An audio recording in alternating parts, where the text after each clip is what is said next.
Coming up next on Action News, an Ocean County father learns his fate for his role in his son's treadmill death. Also, a new statue honoring Kobe Bryant and his daughter is unveiled in Los Angeles. Next.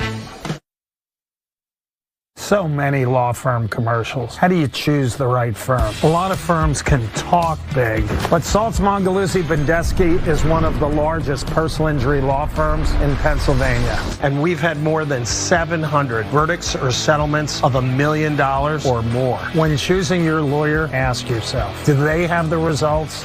Do they have the reputation to prove to you that they could fight for you and win? Saltz Mongeluzzi Bendesky. Don't settle for less. Action News, Delaware Valley's leading news program with Rick Williams. Now at 11, deadly gunfire in a quiet community in Chester County. One man killed, 2 others being questioned by police tonight as authorities try to determine the cause of a violent dispute that's left a street riddled with bullets and neighbors shocked. It is Friday night, and the big story on Action News is a murder investigation in Tredyffrin Township, Chester County. A man shot and killed on a residential street earlier this evening. Action News reporter Brianna Smith following the story and is live in Wayne with the latest. Brianna. Rick, police say 1 man is dead and 2 other men are cooperating and being interviewed at the police station. And as you can see, it is still a very much active scene here on Mount Pleasant Avenue as police continue to investigate where the shooting unfolded. The neighborhood's pretty quiet, so I never hear any type of activity like that going on or anywhere. But this is the first. Tredyffrin police officers, Chester County detectives, and other law enforcement swarmed the 900 block of Mount Pleasant Avenue in Wayne around 5:15 p.m. on Friday. As they arrived, they learned that there was a deceased male in the street, and there were 2 other male subjects that were involved in the matter. Police say 2 men arrived on this residential road together and a dispute with another man ensued. Police say it ended with 1 man shot dead and another took off running. Officers, canines, and a drone spanned the area to find the man and eventually took him into custody about a mile away on Croton Road. Now neighbors wonder why the shooting unfolded. Very surprised. I'm a very quiet person. I go to work, come home, go to work, come home. But other than that, I'm no activity like this ever. Residents watched as detectives spent hours collecting evidence at the scene, including the gun and bullet casings left on the ground. We're trying to get to the bottom of the situation, what happened, what led to this. And I can tell you there's no danger to the community at this time. And police say they'll work with the Chester County District Attorney's Office on this case. And you'll want to stay with 6 ABC for the latest developments. Live in Wayne, Brianna Smith, Channel 6 Action News. Rick? All right, Brianna, thank you for that report. Cleanup is underway tonight after storms rolled through the Delaware Valley early this evening. Let's take a look at some of the damage in Medford, New Jersey right here. Lots of downed trees, branches, and power lines. Residents say they're lucky no trees fell on their homes. 1 person's truck was damaged by branches. Crews are assessing the damage. Meanwhile, more rain and extreme heat is expected this weekend. Let's head over to meteorologist Adam Joseph, who's in for Cecily with the details. And Adam may need to keep the umbrella handy as well this weekend, huh? It will be your best friend at times. In fact, out there right now, we're dealing with some downpours and thunderstorms. Also, West Grove and Chester County earlier clocked a wind speed of 51 miles an hour with wires and trees down.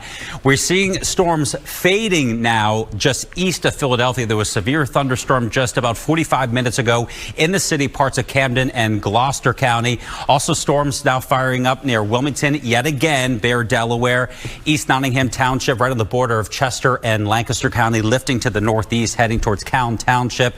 And as we slide to the north and east, thankfully this area is beginning to weaken quite a bit because a lot of rain fell along the New Jersey Turnpike, 295 in northern parts of Camden, Gloucester, and Burlington County, and vivid lightning as well. We do have flash flood warnings that are now until 1:45 a.m. from Mount Laurel, the New Jersey Turnpike, 295, very populated areas, Woolworth Township, down to Pennsville. 1 to 2 inches of rain fell in a very short amount of time. So if you encounter water on the roads, turn around and find an alternate route. All this being fueled by the heat and the humidity. 97 yesterday, heat wave number 4, 96 degrees today. And over the weekend, you can expect tropically humid weather from Saturday through Sunday. Afternoon downpours and storms firing up yet again. tomorrow, the better chance of the 2 weekend days and some isolated strong winds as well. So active at times as we go into latter part of your Saturday and Sunday. Rick, I'll have much more coming up in a little bit. All right, Adam, we'll check back in later. Thank you. Your voice, your vote. It's an historic day in the race for the White House tonight. Vice President Kamala Harris became the Democratic Party's presidential nominee officially, and she is the first black woman and Asian American to top a major party ticket. Meanwhile, the search for her running mate is entering the final stages. And Action News reporter Caroline Goggin has more now on the top contenders. ABC News sources say the vetting process for VP is now over and that the decision now lies in the hands of Kamala Harris. She is expected to make that decision by Tuesday when she's set to hold a rally here in the city of Philadelphia. While Kamala Harris has secured the Democratic nomination, a big question still lingers. Who will she choose as her running mate? They have to have good chemistry. They have to agree politically. The vice president's shortlist for potential running mates includes Arizona Senator Mark Kelly and Pennsylvania Governor Josh Shapiro, both viewed as the front runners. Shapiro declined to answer questions about it when pressed at an event at Cheney University today. She is obviously uniquely aware of the importance of picking someone who she can run with and win with and, of course, govern with. According to ABC News sources, Harris plans to meet with some of the top VP contenders in person in D.C. this weekend. That includes Shapiro, who canceled everything on his schedule. I do think if it's Shapiro, I just think that really moves Pennsylvania into the likely Democratic vote in November. A lot of the factors are set. Electoral college votes, electoral record, sort of ideological profile, that's all set. This weekend is her last chance to consider the more personal factors. This afternoon, Philadelphia Mayor Sherrell Parker released a video expressing her support for Harris and for Shapiro as her running mate. I can't think of a better partner than our Governor Josh Shapiro. The first stop for Harris and her pick for VP will be in Philadelphia on Tuesday. Temple University confirms they will hold a rally at the Leah Corus Center. We're hearing upwards of 10,000 people. So this will be a splashy, attention-filled event. During that event at Cheney University, Governor Shapiro said he hopes to attend Harris's rally here in Philadelphia next week. We'll see whether that's as governor or as her running mate. Along the Parkway, I'm Caroline Goggin, Channel 6 Action News. Former President Donald Trump and his vice presidential pick, J.D. Vance, are holding a rally at the Georgia State Convocation Center in Atlanta on Saturday. It comes just 4 days after Vice President Kamala Harris held a rally at the very same venue. Georgia is a hot battleground state.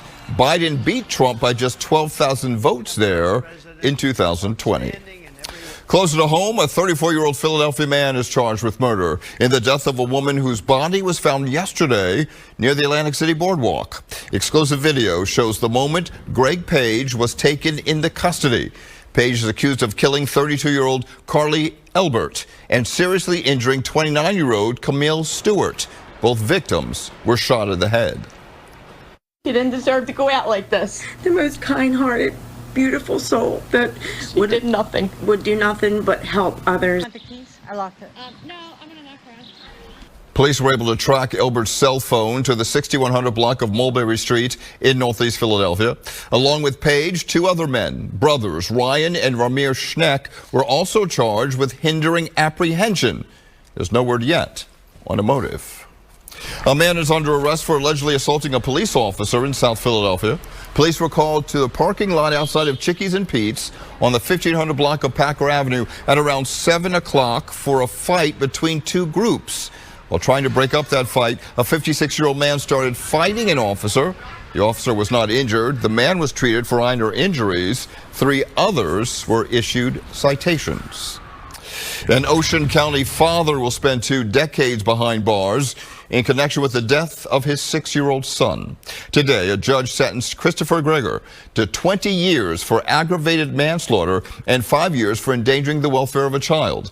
Back in March of 2021, Greger put his son on a fast-moving treadmill that caused him to fall several times. An autopsy revealed the little boy died of blunt force trauma.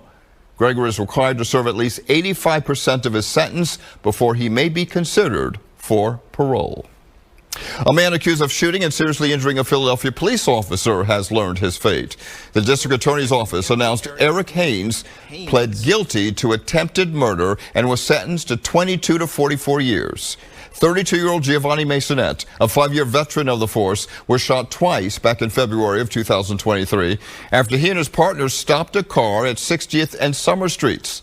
Officer Masonette survived the shooting. Happening tomorrow, if you're looking to make some money and you have a firearm you'd like to get rid of, a gun buyback program is taking place in Germantown. It will take place at St. Luke's Church at 5121 Germantown Avenue from 10 a.m. until 2 p.m. Anyone who turns in a working gun will receive a $200 gift card. Organizers say no questions will be asked.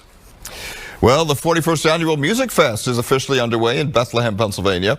More musicians than ever before are performing this year. Last year's festival broke records, and organizers are expecting even more people to attend this summer. Action News reporter Leland Pinder is live now from Bethlehem with highlights from night one. And Leland, the stormy weather apparently didn't stop the fun at Music Fest tonight, huh?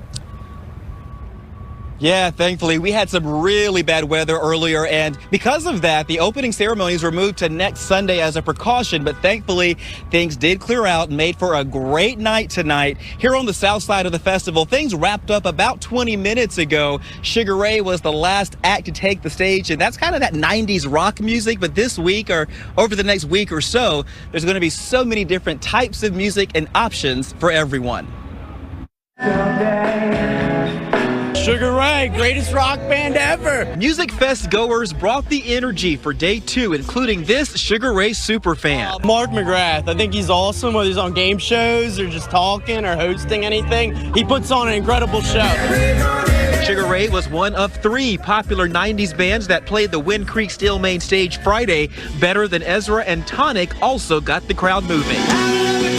This is the nation's largest free music festival, and whether you're in good times or bad times, and you're talking about the economy, there's no better admission than free. Music Fest boasts 17 stages that will see hundreds of artists and performances over 11 days. There are dozens of food vendors as well, set across almost 60 acres in downtown Bethlehem, PA. Music Fest is that quintessential sentinel moment in the summer that people come together and just drop other things. It's all in support of Arts Quest, a Bethlehem nonprofit that aims to increase access to the arts for everyone. The festival is now in its 41st year. Kathy Frederick hasn't missed one. Every year since it started. It's a lot of fun, and you can see free music all the time. I think it's great. Organizers say no matter who you are, Music Fest is for all. There is something for everyone from 2 to 92. Yeah, there sure is. And last year, more than 1.3 million people came out, so that was a record. Organizers looking forward to seeing the numbers for this year. 6 ABC, of course, is a proud sponsor of Music Fest. Live here in Bethlehem, Leland Pinder, Channel 6, Action News. Rick? All right, Leland, thank you for that report. Much more still ahead on Action News Friday night. Basketball legend Kobe Bryant is getting a second statue outside of the Crypto.com Arena in Los Angeles. We'll tell you the significance of unveiling that statue today. Also, a warning to turn around, don't drown after a driver's truck submerged in floodwaters.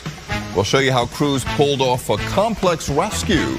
Adam. And we have flash flood warnings in parts of our area right now. More heading into the upcoming weekend with this tropical humidity, and also tracking the tropics. They're heating up as well. Rick will have the details of AccuWeather. All right, Adam. Sports tonight. Phillies are opening a series in Seattle.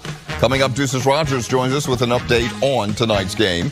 All of that and much more when Action News comes right back.